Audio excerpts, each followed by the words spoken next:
नेहमी एक ऊर्जास्थल म्हणून मला देवीचं मंदिर जाणवतं, की जिथे ऊर्जा असते.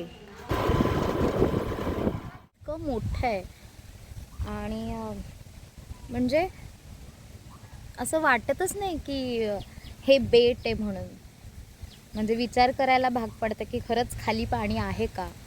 इतकं हे छान आहे, इतकं हे माझ्या व्हिडिओवर तुम्ही बाय मिस्टेक आलेला नाही आहात. टिकाऊ आहे, काहीतरी आहे जे तुम्हाला आणि मला कनेक्ट करतं आहे. तर कनेक्ट होण्यासाठी आणि आमच्या या प्रवासाचा भाग होण्यासाठी एकदा सबस्क्राईब करून नक्की जा. आणि ही शांतता तुम्हाला आवडत असेल तर लाईक नक्की करा. आणि तुमच्या छान छान कमेंट वाचायला मला फार आवडेल. आजचा रविवार थोडासा वेगळा ठरवायचं असं ठरवलं. रोजच्या धावपळीमध्ये स्वतःसाठी वेळच मिळत नाही आणि मल्हारसोबतही निवांत वेळ घालवायचा होता. म्हणून आम्ही दोघं आणि आमचा छोटासा प्रवास. देवीचं रूप प्रसन्न आहे आणि भरपूर शांतता आहे या मंदिरात. कारण आजूबाजूला मला वाटतं डोंगर आहे. फक्त आणि फक्त शांतता जाणवती आहे. इतकं हे निसर्गरम्य मंदिर आहे. नेहमी येता का आजी इथे? हो का? देवीचं कोणत्या देवीचं रूप आहे हे? सप्तशृंगी देवी. मी नाशिकची आहे, पण बुलढाण्यात आता फिरायला आलो आहे आम्ही. हो का? हो. आणि आम्ही नाशिकचा आहोत. नाशिक.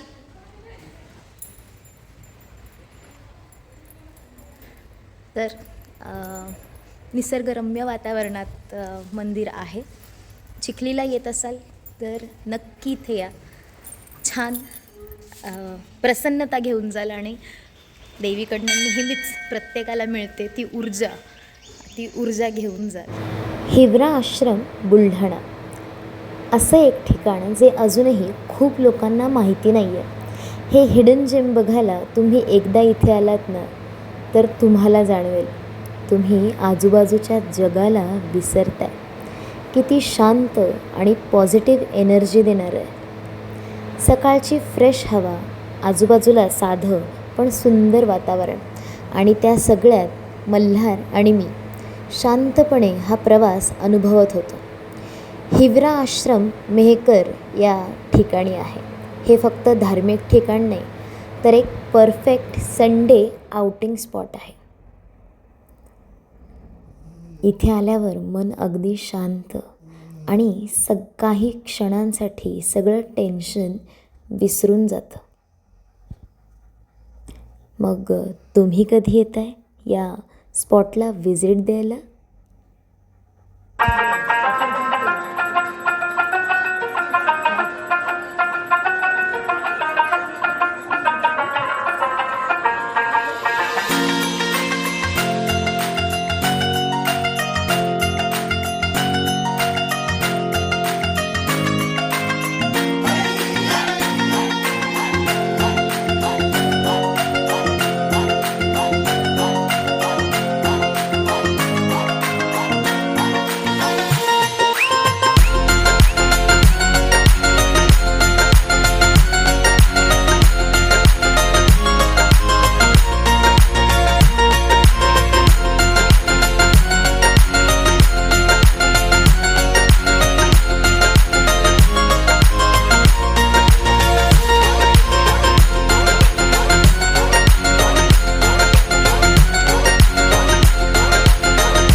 बेट आहे इथे इतकं मोठं आहे आणि म्हणजे असं वाटतच नाही की हे बेट आहे म्हणून. म्हणजे विचार करायला भाग पडतं की खरंच खाली पाणी आहे का? इतकं हे छान आहे, इतकं हे काय म्हणूयात, टिकाऊ आहे. आणि मी परत त्याच मुद्द्यावर परत येईन की पाण्याच्या संपर्कात आल्यानंतर शांत वाटतं. मला असं वाटतं की सायन्सने आणि अध्यात्माने पण ह्या दोन्हीमध्ये ह्याच गोष्टी सांगितलेल्या आहेत की पाण्याच्या ठिकाणी येऊन तुम्हाला शांत वाटतं. कधी-कधी उत्तरं शोधायचीच नसतात आपल्याला आपल्या आयुष्याची. फक्त शांत व्हायचं असतं आणि पाणी हेच शिकवतं आपल्याला की शांत हो आणि फक्त प्रवाहानुसार वाहत राहा. तर पाण्याकडनं हे शिकावं आपण आणि शांत होण्यासाठी, विचारांमधला गोंधळ थांबवण्यासाठी पाण्याच्या ठिकाणी येणं गरजेचं आहे असं मला वाटतं. सो असा होता हा आजचा रविवारचा दिवस आणि तुम्हाला माझे ब्लॉग्स आवडतात मला माहिती आहे. पण लाईक, शेअर आणि सबस्क्राईब नक्की करा. थँक्यू.